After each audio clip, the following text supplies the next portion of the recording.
صدای انجیل تقدیم می کند. درود بر شنوندگان ارجمند. این صدای انجیل است، تنها صدای راستی و حقیقت که از ازل بوده و تا ابد خواهد بود. برنامه‌های ما همه روزه و در همین ساعت از رادیو روی امواج کوتاه پخش می شود.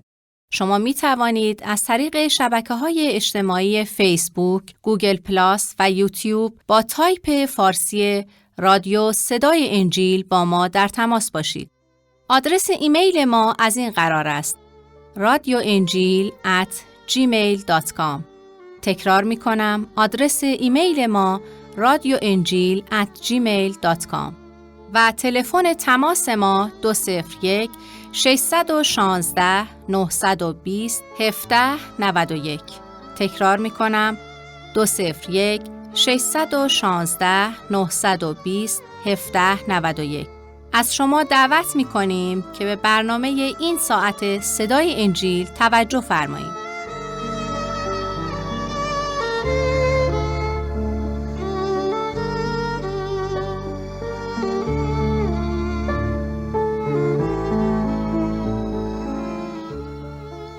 ای خداوند، چه مجید است نام تو در تمامی زمین. آسمان و زمین از بزرگی و قدرت عظیم تو سخن می‌راند و همه حرکات در طبیعت و ماورای آن شاهد به این واقعیت است که تو ما انسانها را دوست می‌داری و مخلوقان خودت را با آنکه خلاف طریقت زندگی کرده و می‌کنند هنوز محبت نموده و به خاطر می‌آوری. خدایا، در کلام تو می‌خوانیم که تو فریاد رس مظلومان و بینوایان و زحمتکشان هستی و تاریخ نیز این حقیقت را به ما ثابت کرده است. پس استدعا می‌کنیم که بر ما مسکینان و گناهکاران ترحم فرما و ما را یاری بده که از اسارت خودخواهی‌ها و گناه و غرور و دروغ و ریا و هر نوع قید و بندی که عامل دور شدنمان از جلال و رحمت و محبت و فیض تو می باشد آزاد نما، تا اشتیاق و آرزوی جان و روحمان که رسیدن به تو می باشد عملی گردد. بگذار ای خدا کلامت را در تار و پود وجودمان جای بدهیم. این تمنا را به نام نامیان کس که محبت تو را بر ما آشکار گردانید و کلمه آشکار شده تو می باشد، یعنی عیسی مسیح زنده می طلبیم. آمین.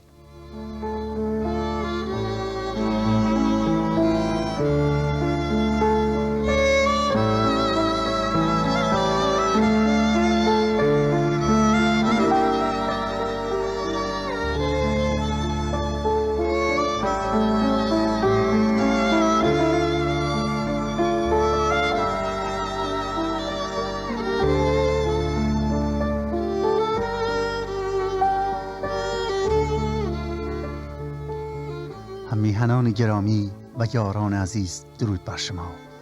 امیدوارم که در شادی و آرامش خدا یکتا خوش و سلامت باشید و آماده شنیدن برنامه دلخواهتون باشید. خدا را به خاطر فرصتی که عنایت فرموده تا در پرتو رحمت او کلام مقدسش را بخوانیم و او را بهتر بشناسیم شکر نموده و امیدواریم که فیض الهی در این ساعت نصیب همه ما بشه. در دنباله مطالعه کلام خدا یکتا توجه خود را معطوف به کتاب خروج، یعنی دومین قسمت از تورات مقدس مبذول داشته و درباره برگزینش موسی به عنوان رهبر قوم بنی اسرائیل و مأموریت او، یعنی آزاد کردن آنان از بندگی و اسارت مصریان، آیات را مورد مطالعه قرار می‌دهیم. اما قبل از اینکه به کلام خدا مراجعه کنیم، اجازه می‌خواهم از این عزیزانی که نامه برای ما نوشتن صمیمانه تشکر و قدردانی کنم و خدمت همه این یاران با وفا و دیگرانی که برای ما نامه می‌نویسند عرض کنم که ما به همه نامه‌های شما پاسخ کتبی می‌دهیم و کتاب‌ها و انجیل مقدس را اگر درخواست کرده باشید براتون ارسال می‌داریم. متاسفانه متوجه شدیم که در پستخانه تهران بعضی از مسئولین مانع رسیدن کتاب‌های مقدس شدند، که البته باعث تأسف فراوان است. ما از این مسئولین محترم تقاضا داریم که اجازه بدهند کلام خدا را که عامل تشویق و هدایت و ارشاد حق جویان است به دست طالبین برهند و حقوق اولیه آنان را که در هر مسلک و مرامی از آن سخن گفته مراعات فرمایند و فراموش نکنند که خدای یکتا واقف بر اعمال آنان می باشه. ما دست دوستی و محبت را به سوی آنان دراز کرده ایم و امیدوارم که آنان نیز با روح بزرگواری خود این دست دوستی را بپذیرند و مانع نشوند که کلام خدا به دست شما عزیزان نرسه.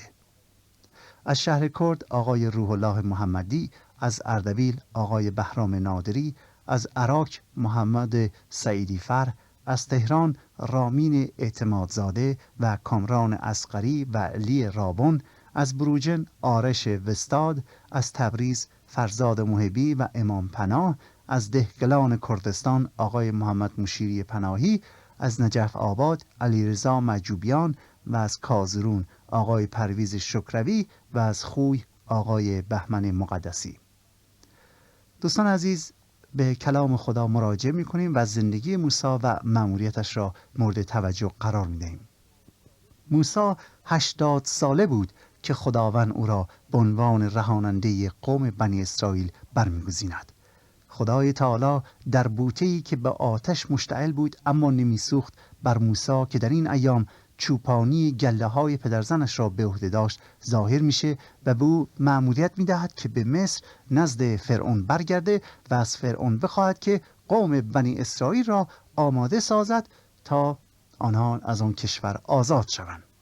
اما موسی در این راه در انجام مأموریتش با 2 اشکال بزرگ روبرو بود. اول نداشتن قدرت و اختیار و دوم قانع کردن قوم بنی اسرائیل.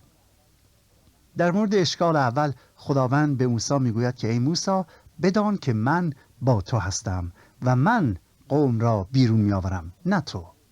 و در مورد اشکال دوم میگوید برو و به قوم بنی اسرائیل بگو من هستم تو را فرستاده است. من هستم خدای ابراهیم، خدای اسحاق و خدای یعقوب. موسی در فکر این بود که آیا فرعون به امر خدای یکتا توجه میکند یا نه؟ آیا مأموریتش از جانب آنان پذیرفته میشه یا نه؟ در این حالت فکر میکرد که خداوند به موسی میگوید ای موسی نزد پادشاه مصر برو و بگو که یهوه خدای عبرانیان ما را ملاقات کرده است و الان سفر 3 روزه را به ما بده تا به صحرا برویم تا برای یهوه خدای خود قربانی بگذرانیم. و سپس خدا میگوید ای موسی من میدانم که پادشاه مصر شما را نمیگذارد. بروید و نه هم با دست زور آور. آن وقت است که دست خود را دراز خواهم کرد و مصر را به همه عجایب خود که در میانش به ظهور میآورم خواهم زد و بعد از آن شما را رها خواهم کرد. خدای تعالی به موسی امر می‌کند که به مصر بره و به فرعون بگی که خدای یکتا خدای عبرانیان مرا فرستاده و تقاضای سفر 3 روزه برای عبادت خودش و قوم بکند. ولی خدا میگه که ای موسی وقتی که این تقاضا را از فرعون میکنی این تقاضا مقبول پسند فرعون نخواهد شد. فرعون جواب منفی به شما خواهد داد. با این حال برو. راستی دوستان عزیز، چرا خداوند این روش بظاهر غیر منطقی را در پیش میگیره؟ خدا خودش داره به موسی میگه که فرعون یا پادشاه به درخواست تو جواب رد میده. درخواستی که خداوند به موسی گفته که بره از فرعون بکنه. میگوید که فرعون به درخواست من جواب رد میدهد. خب اگه خدا میدونه که فرعون جواب رد میدهد به این درخواست، چرا خداوند موسی را میفرسته برای امری که غیر محال است؟ به عبارت دیگر چرا خداوند به موسی امر میکنه که تو به هر حال نزد فرعون برو و این تقاضا را بکن، تقاضایی که رد خواهد شد؟ موسی جوابش رو میدونست چیه. جواب این سوال شاید در آیه 20 است. میگوید خداوند میخواهد از این فرصت در واقع به خود فرعون فرصتی بدهد که مطیع شود و او را بشناسد. و خداوند میخواهد نه فقط به فرعون بلکه به خود مصریان نشان بدهد که خدایانی که آنان میپرستند خدای واقعی نیستند و به این امید که آنان نیز خدای واقعی و خدای تنها را بشناسند، زیرا تنها اوست خدای واحد و زنده و قادر مطلق. چون وقتی بلایایی که خدای تعالی بر مصر میفرسته آنها را با دقت مورد توجه قرار بدهیم، ببینیم که وقتی که خدا ده بلا را بر مصر میفرستد، هر بلایی که میفرسته در واقع حمله به خدایان مصر بوده، خدایانی که تمام مصری ها به آن معتقد بودند و همین امر سبب میشد که آنان به خدای یکتا ایمان نداشته باشند. ولی خدای تعالی همه آن خدایان را نابود میکنه تا مصری ها متوجه بزرگی و حقانیت خدای زنده، خدای ابراهیم و خدای بنی اسرائیل بشوند. گوش کنید به آیات فصل 4 کتاب خروج که حضرت موسی از خداوند تقاضا می‌کنند که علامتی به او بدهد تا مردم دیرباور را متقاعد سازد که خدای تعالی او را فرستاده است تا قوم را آزاد کند. از آیه 1 خدمتتون میخونم. و موسی در جواب خدا گفت: خداوندا، همانا مرا تصدیق نخواهند کرد و سخن مرا نخواهند شنید، بلکه خواهند گفت یهوه بر تو ظاهر نشده است. به زبان ساده تر موسی میگوید که ای خداوند، ای پروردگارا، مردم به من ایمان نخواهند آورد، حرف مرا قبول نمی کنند و اگر هم بگویم که تو بر من ظاهر شدی، میگن که دروغ میگویم. خدا در جواب موسی اینطور میگوید: ای موسی، در دست تو چیست؟ گفت عصا. گفت آن را بر زمین بینداز. و چون موسی عصا را به زمین انداخت، تبدیل به مار شد و موسی از نزدش گریخت. پس خداوند به موسی گفت: ای موسی، دست خود را دراز کن و دمش را بگیر. پس موسی دست خود را دراز کرده آن را بگرفت که در حال در دستش عصا شد. و خداوند دیگر بار وی را گفت: دست خود را در گریبان خود بگذار. و موسی چون دست به گریبان خود برد و آن را بیرون آورد، اینک دست او مثل برف مبروز شد. پس خدا گفت: ای موسی، دست خود را باز به گریبان خود بگذار.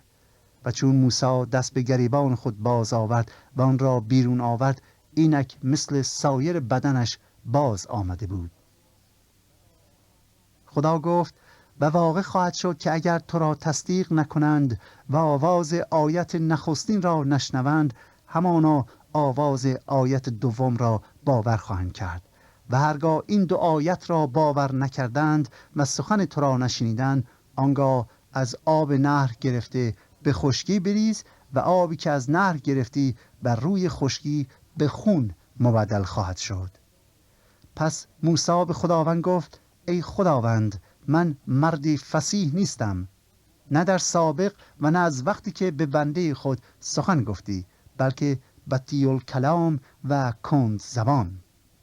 خداوند گفت: کیست که زبان به انسان داد و گنگ و کر و بینا و نابینا را که آفرید؟ آیا نه من که یهوه هستم؟ موسی گفت: استدعا دارم ای خداوند که بفرستی به دست هر که میفرستی. آنگاه خشم خداوند بر موسی مشتعل شد و گفت: آیا برادرت هارون لاوی را نمیدانم که او فصیح الکلام است؟ و اینک او نیز به استقبال تو بیرون می آید و چون تو را ببیند در دل خود شاد خواهد گردید و بدو سخن خواهی گفت و کلام مرا به زبان وی القا خواهی کرد. و من با زبان تو و با زبان او خواهم بود و آنچه باید بکنید به شما خواهم آموخت و آنچه باید بکنید به شما خواهم آموخت. دوستان عزیز، در این آیات حضرت موسی را می‌بینیم که با خداوند درباره مأموریتی که به او محول شده به گفتگو و بحث می‌پردازد. موسی دلایل منطقی داشت که نه یهودیان و نه مصریان هیچ کدام او را از جانب خدا نخواهند دانست. پس خداوند به او قدرت می‌دهد تا نه به منطق خود بلکه به قدرت الهی تکیه کند، زیرا این خداوند است که قوم بنی اسرائیل را از اسارت مصریان خواهد رهانید و نه موسی. به موسی امر می‌کند که ای موسی، عصایت را به زمین بینداز. در آن واحد خدا آن عصا را تبدیل به مار می‌کند. در واقع به موسی نشان می‌دهد که عصایش برای جادوگران و خدایان مصری شهادتی خواهد بود که خداوند خدای یکتا با او می باشد. سپس دستش را زیر شال گردنش میگذارد که ناگهان دستش به مرض جذام مبتلا میشه. آن عصا و آن شال گردان خودشون هیچ قدرتی در خود نداشتند، ولی قدرت از خدا بود که این معجزات را آشکار میکرد. ولی آن عصا و آن شال گردان وسیله‌ای شدند برای آشکار شدن قدرت خدا. آنان وسیله‌ای گردیدند برای آشکار شدن قدرت خدا. و دوستان عزیز، این واقعیت در زندگی روزمره من و شما نیز امروز صدق می کند که خدای تعالی می خواهد که من و شما نیز وسیله‌ای باشیم برای آشکار کردن قدرت محبت و ملکوت آسمانیش، همونطوری که موسی وسیله‌ای شد که قوم بنی اسرائیل آزاد شوند. فراموش نکنید که موسی قوم را آزاد نکرد. موسی خودش در پیشگاه خدا اعتراف کرد که خدایا من هیچ هستم. و دلیل انتخاب خداوند که موسی را برگزید چی بود؟ آیا این بود که موسی دانش داشت، حکمت داشت، قوی بود؟ خیر، اینها عاملی نشد که خداوند موسی را برگزیند، ولی چون که موسی تنها و ضعیف و هیچ امیدی نداشت که کاری بکنه، اون وقت بود که خداوند او را برگزید و او عاملی شد، وسیله‌ای شد که قوم یهود را نجات بدهد. امروز خدا میخواهد که من و شما نیز وسیله‌ای برای ملکوت آسمانیش باشیم. در این میان دنیایی که ما در آن زندگی میکنیم تاریکه، مملو از گناه است. من و شما به قول عیسی مسیح بایستی نورهای باشیم که سبب روشنایی در این دنیا شویم. من و شما وسیله‌ای باید باشیم که خود را به دست خدا بسپاریم تا خداوند ما را برای مقاصد آسمانیش مورد استفاده قرار بدهد. ولی اگر از خداوند و کلامش پیروی نکنیم دوستان عزیز، چه بسا وسیله‌ای خواهیم بود که شیطان برای مقاصد خودش ما را به کار ببرد و خدا کند که هرگز اینطور نشود. بنابراین چقدر مفید است که من و شما مواظب زندگیمون باشیم، به ثمره اعمال زندگی خودمون توجه کنیم و ببینیم که آیا وسیله‌ای هستیم که نام خدا را جلال می‌دهیم؟ آیا وسیله‌ای هستیم که خدای تعالی ما را برای مقاصد خودش به کار میبره؟ و یا خدای نکرده، دانسته یا ندانسته، عاملی شده ایم که شیطان ما را برای مقاصد خودش به کار میبرد؟ فراموش نکنید که عیسی مسیح به ما ایمانداران میفرماید که جدا از من هیچ نمیتوانید کرد. جدا از او قادر نیستیم اراده خدا را به جا بیاوریم. بدون قدرت او قادر نیستیم در راه حق باشیم و راه به دست آوردن قدرت مسیحایی دوستان همانا ایمان داشتن به او می باشد، توکل کردن به او. در این عمل معجزه‌آسا در واقع خدای تعالی میخواد به موسی نیز درس مهمی بیاموزد. در کتاب امثال سلیمان فصل 4 آیه 23 آمده است که دل خود را به حفظ تمام نگاه دار، زیرا که درهای حیات از آن است. دل خود را به حفظ تمام نگاه دار، زیرا که درهای حیات از آن است. و عیسی مسیح نیز میگوید که شخص نیکو از خزانه دل نیکوی خیش چیزهای نیکو میآورد و شخص شریر از خزانه دل بد خیش چیزهای بد را آشکار می کند. حالا مقصود این که آنچه که خداوند در اینجا به موسی تعلیم میداد اینه که او هم بایستی با دست و هم با قلبش، یعنی باطناً و عملاً تماما خود را تسلیم خدا کنه، هم اعمالش و هم قلبش. آن وقت است که خداوند او را برای مقاصد خیش به کار میبرد. اول عصا را تبدیل به مار می کند و سپس وقتی که موسی دستش را روی قلبش میگذارد خداوند معجزه دیگری میکنه. به عبارت دیگر خداوند میخواد بگوید آنچه که من از تو میخواهم حکمتت نیست، دانشت نیست، قدرت تو نیست، بلکه خودت هستی.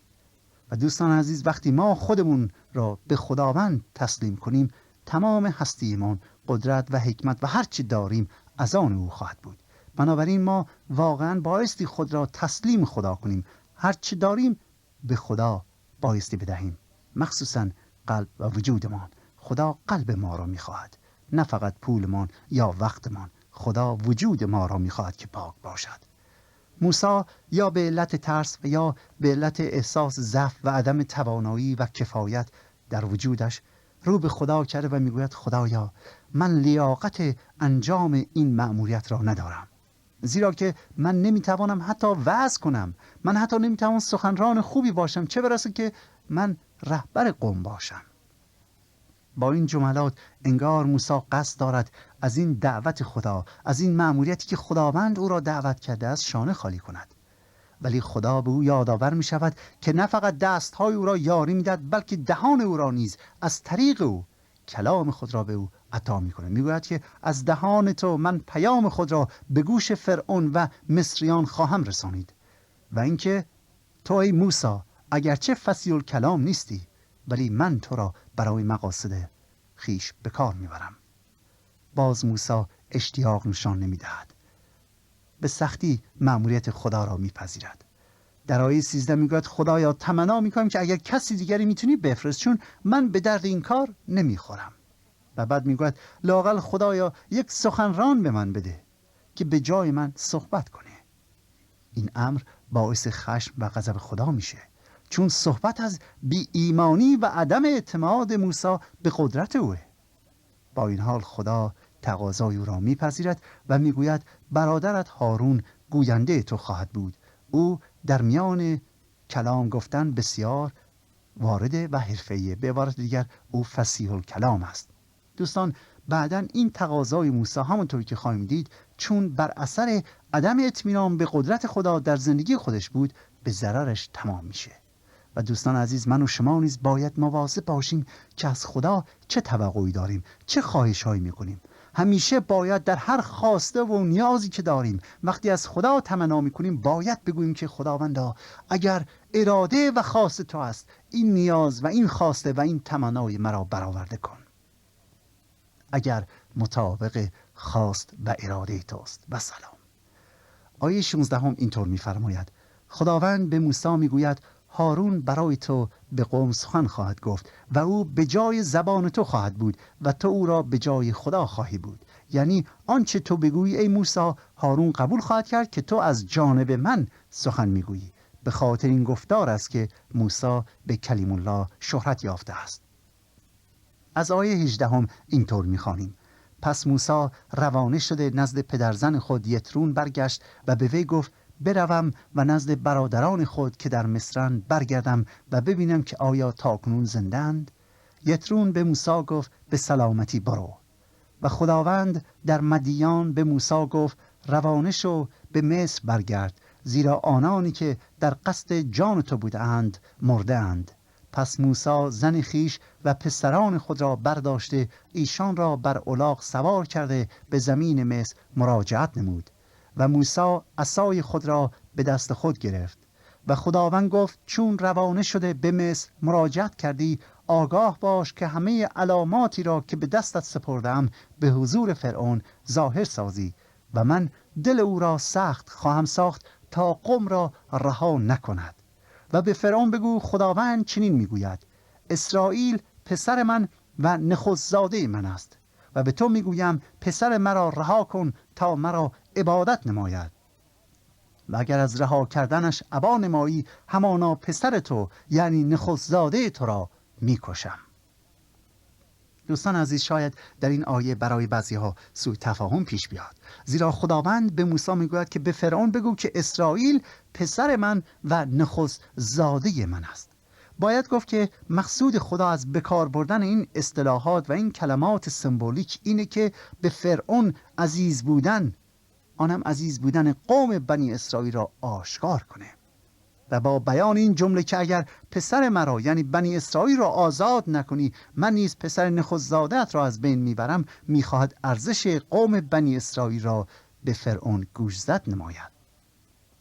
ای عزیزان، خدای تعالی از این جملات استعاره‌ای بارها و بارها در تورات و انجیل استفاده کرده و هدفش این بوده که ما را از اهمیت و ارزش موضوع آگاه کند. ولی مقصودی نیست که استخوره را خدا تولید مصر کرده و فرزندی به وجود آورده. خیر، فراموش نکنید که اولین فرمان خدا چه می باشد؟ خداوند خدا یکتاست. بشنو خداوند خدای ما خدای واحد است و به غیر از او خدایی نیست و او خدای بی نیاز و بی شریک و بی نظیر و یگانه خدای عالمیان می باشد. تو را خدایان دیگر به غیر از من نباشد. این امر خداست.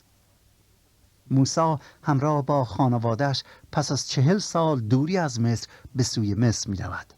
در این اثنا هم خداوند تعالی برادر ارشد موسی یعنی هارون را آماده استقبال از موسی کرده، به طور که از آیه 27 می‌خوانیم و خداوند به هارون گفت به سوی صحرا به استقبال موسی برو. پس هارون روانه شد و او را در جبل الله ملاقات کرده و او را بوسید و موسی از جمیع کلمات خداوند که او را فرستاده بود و از همه آیاتی که به وی امر فرموده بود هارون را خبر داد. پس موسی و هارون رفته کل مشایخ بنی اسرائیل را جمع کردند و هارون همه سخنانی را که خداوند به موسی گفته بود باز گفت و آیات را به نظر قوم ظاهر ساخت و قوم ایمان آوردند. و چون شنیدند که خداوند از بنی اسرائیل تفقد نموده و به مصیبت ایشان نظر انداخته است، به روی در افتاده خدا را سجده کردند. موسی در راه برادر خود هارون را ملاقات میکنه و آنچه را که خداوند به او امر فرموده است را برای هارون بازگو می نماید. هارون هم به نزد مشایخ و یا رهبران اسرائیل که در مصر بودن میره و آنچه که خداوند به موسی گفته بود و مأموریتی که به موسی عطا کرده بود را برای قوم توضیح میده، شرح میده. قوم ابتدا گفته های موسی را نمیپذیرن، اما کلام میگه که موسی آیات را آشکار میکنه، یعنی معجزاتی که خداوند به او عطا کرده بود آشکار میکنه. وقتی که آنان میبینن سبب میشه که قبول کنن که خدا واقعا موسی را فرستاده و خدای تعالی حقیقتا دعای آنان را شنیده، ظلم و ستمی که به آنها شده متوجه شده و میخواهد آنان را از دست مصریان آزاد سازه.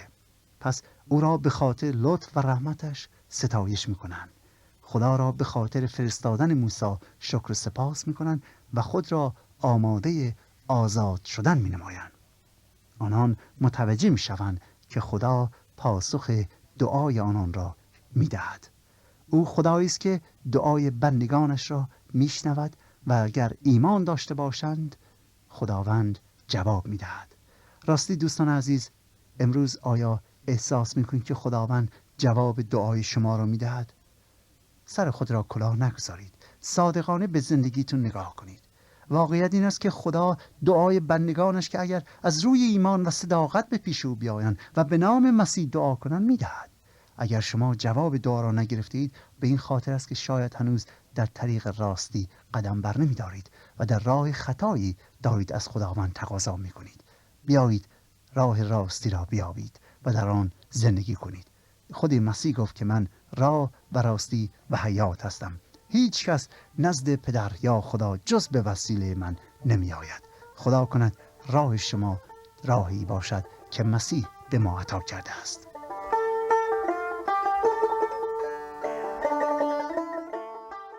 آنچه شنیدید برنامه‌ای بود از رادیو صدای انجیل.